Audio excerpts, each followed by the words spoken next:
سے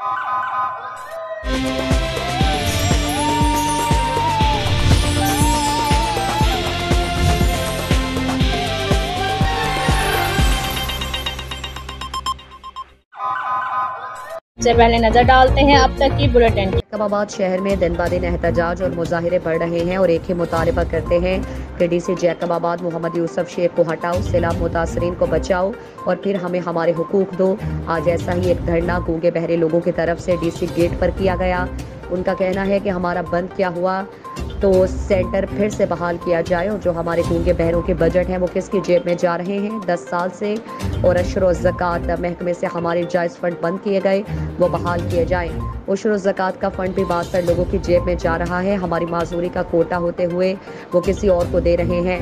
ہمیں تو آج تک اس کوٹا سے ایک بھی سرکاری نوکری نہیں دی گئی۔ اگر یہ ہمارے جائز مطالبات نہیں مانے گئے تو پھر ہم دوسرے صورت میں احتجاج کا دائرہ وسیع کریں گے اور ٹائروں کو جلا کر روڈ بھی بلاک کر دیں گے۔ ہم بھی برسات متاثرین ہیں، ہم کو بھی راشن اور دیگر سہولتیں دی جائیں، ہمارے احتجاج کا نوٹس لیا جائے۔ ہم پاکستان آف سپریم کورٹ، وزیر اعظم پاکستان، سندھ ہائی کورٹ سے اپیل ہے کہ ہمارے حقوق ہمیں دیے جائیں۔